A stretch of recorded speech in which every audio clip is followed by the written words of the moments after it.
Warahmatullahi wabarakatuh. Waalaikumsalam. Alhamdulillahilladzi an'amana bi nikmatil iman wal islam wa hiya Ramazanul yami.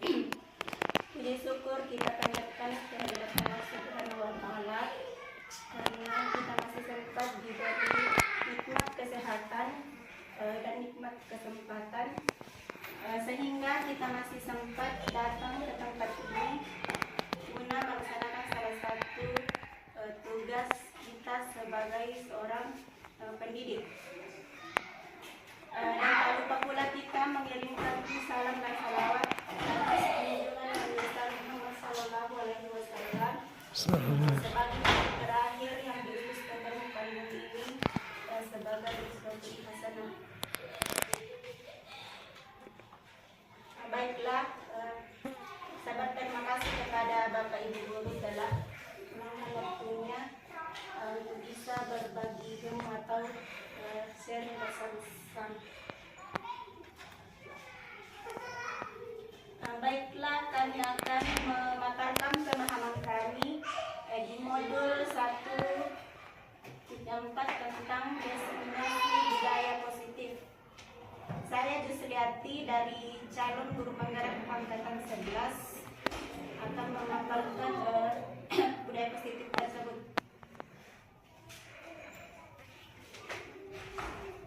Adapun pokok materi yang kami bawakan di sini, yang pertama perubahan paradigma stimulus respon atau teori kontrol. Kedua, 3 motivasi perilaku manusia. Ketiga, keyakinan jelas, hukuman dan penghargaan. Keempat, kebutuhan dasar manusia. Kelima, posisi kontrol. Dan 6, segitiga restitusi.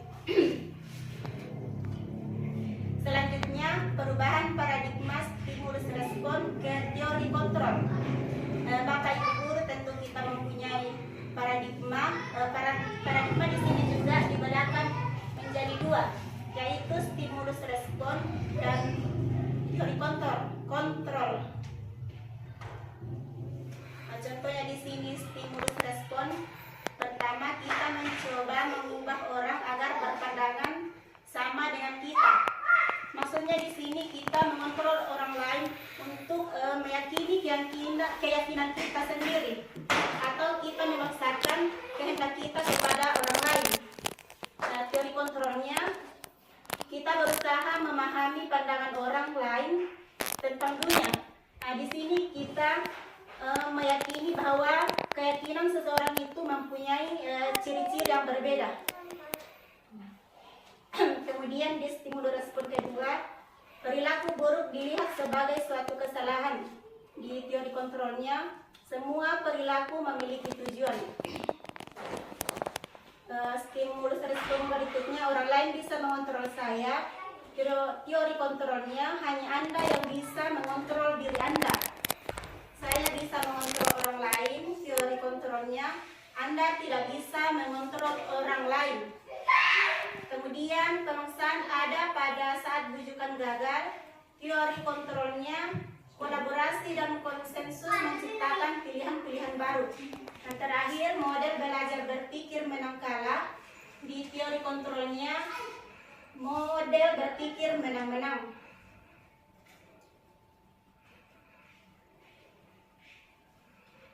Selanjutnya kita ke teori motivasi perilaku manusia. Di sini ada 3 teori motivasi perilaku manusia. Yang pertama, untuk menghindari ketidaknyamanan atau hukuman.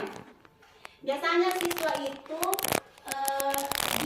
dia mau bekerja karena takut mendapatkan hukuman. Di sini motivasinya eksternal karena di luar dari keyakinan murid tersebut. Yang kedua, untuk mendapatkan imbalan dari orang lain. Siswa tersebut bekerja karena mau mendapatkan imbalan. Kalau tidak mendapatkan imbalan, sudah pasti murid tersebut tidak mau bekerja. Ketiga, untuk menghargai diri sendiri, menjadi insan sesuai harapan kita. Di sini yang ketiga sudah berlaku positif. dia mulai menyadari dirinya atas pekerjaan yang ia akan kerjakan. Selanjutnya, keyakinan kelas. Selama kami mengikuti pelatihan guru penggerak, saya bisa paham apa itu keyakinan kelas. Keyakinan kelas itu terlahir dari kesepakatan kelas. Yang dari dulunya kita paham peraturan kelas itu diterapkan di kelas, tapi kami mengikuti guru penggerak ini, peraturan kelas itu harus dirombak ke paradigma baru, yaitu kesepakatan kelas. Mengapa? Peraturan kelas itu hanya satu arah. Peraturan kelas dibuat di sekolah dan diterapkan di kelas. Tapi kalau kesepakatan kelas dibuat oleh murid. Murid berlomba-lomba membuat peraturan dan mereka pula yang melaksanakan. Jika mereka tidak melaksanakan, tentu mendapatkan sanksi atau hukuman. Selanjutnya di sini kami Bapak, Ibu guru, calon penggerak sudah membuat kesepakatan kelas. Contohnya di sini. Di dalam kesepakatan kelas itu kita tentu ingat harus kalimatnya bersifat positif atau kalimatnya bersifat positif. Bagaimana Banti? Kalimatnya bersifat positif. Seperti kita membuat peraturan, dari dulunya kita membuat peraturan dilarang makan minum di kelas. Tapi kalau kita membuatnya di kesepakatan kelas, apa contoh kalimat positifnya kira-kira?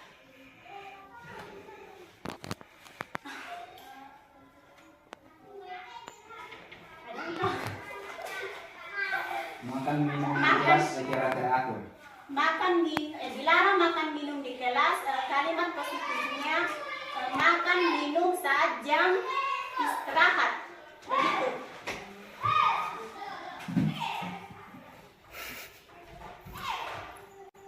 Jadi kalau kesepakatan itu kelas, kalimatnya harus bersifat positif atau kalimat baku.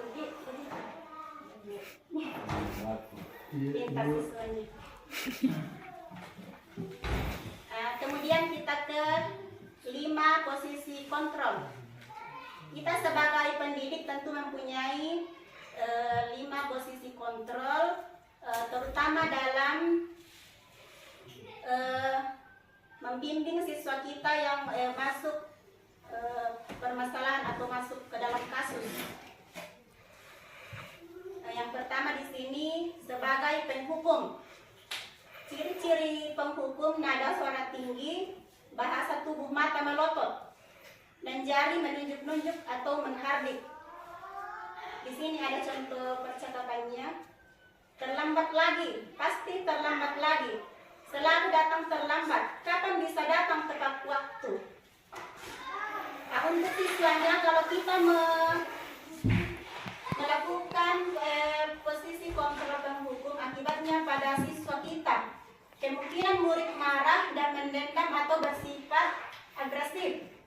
Bisa jadi sesudah kembali duduk, murid tersebut akan mencoret-coret bukunya atau meja tulisnya. Lebih buruk lagi, sepulang sekolah, murid melihat motor atau mobil bapak ibu guru dan akan menggores kendaraan tersebut dengan paku. Dendam. Kedua, membuat orang lain merasa bersalah. Di sini ada ciri-cirinya: nada suara melemas, halus, sedih, bahasa tubuh merapat pada anak. Adi, kamu ini bagaimana ya? Kamu sudah berjanji dengan ibu tidak akan terlambat lagi. Kamu kenapa ya? Senang sekali mengecewakan ibu. Ibu benar-benar kecewa sekali. Akibatnya pada siswa, murid akan merasa bersalah. Bersalah telah mengecewakan ibu atau bapak gurunya. Murid akan merasa menjadi orang yang gagal dan tidak sanggup membahagiakan orang lain. Kadangkala sikap seperti ini lebih berbahaya dari sikap penghukum, karena emosi akan tertanam rapat di dalam murid. Murid menahan perasaan, tidak seperti murid dalam dengan guru penghukum, di mana murid bisa menumpahkan amarahnya walaupun dengan cara negatif. Murid tertekan seperti inilah yang tiba-tiba bisa meletus amarahnya dan bisa menyakiti diri sendiri atau orang lain. Posisi teman, nada suara, lama, akrab dan bercanda, bahasa tubuh merapat pada murid, mata dan senyum jenaka. Ini biasanya dilakukan oleh Abdal. Adi, ayolah, bagaimana sih kamu? Kemarin kamu sudah janji ke Bapak bukan? Kenapa terlambat lagi? Akibatnya pada siswa, murid akan merasa senang dan akrab dengan guru. Ini termasuk dampak yang positif. Hanya saja di sisi negatif, murid menjadi tergantung pada guru tersebut. Bila ada masalah, dia merasa bisa mengandalkan guru tersebut untuk membantunya. Akibat lain dari posisi teman, Adi hanya akan berbuat sesuatu bila yang menyuruh adalah guru tersebut, dan belum tentu berlaku yang sama dengan guru-guru atau orang lain. Keempat, posisi kontrol pemantau. Nada suara datar, bahasa tubuh yang formal. Guru, Adi, tahukah kamu jam berapa kita mulai? Adi, tahu Pak. Guru, kamu terlambat 15 menit. Apakah kamu sudah mengerti apa yang harus dilakukan bila terlambat? Paham Pak, saya harus tinggal kelas pada jam istirahat nanti dan mengerjakan tugas ketertinggalan saya. Ya benar, nanti pada saat jam istirahat kamu harus sudah di kelas untuk menyelesaikan tugas yang tertinggal tadi. Saya tunggu. Akibatnya pada siswa, murid memahami sanksi yang harus dijalankan karena telah melanggar salah satu peraturan sekolah. Guru tidak menunjukkan suatu emosi yang berlebihan, menjadi marah atau membuat merasa berbuat bersalah. Yang kelima, manajer. Nada suara tulus, bahasa tubuh tidak kaku, mendekat ke murid. Adi, apakah kamu mengetahui jam berapa sekolah dimulai? Tahu Pak, jam 7. Ya, jadi kamu terlambat. Kira-kira bagaimana kamu akan memperbaiki masalah ini? Saya bisa menanyakan teman saya Pak untuk mengejar tugas yang tertinggal.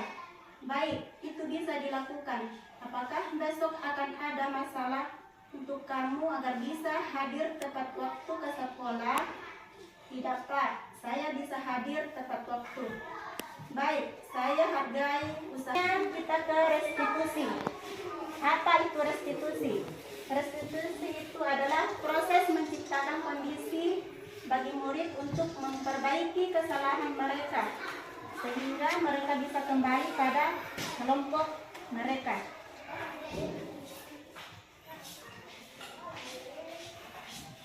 Di sini ada 3 macam segitiga restitusi.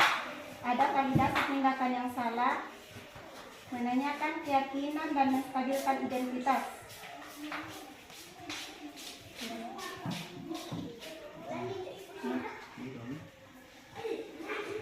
Selanjutnya, kebutuhan dasar manusia.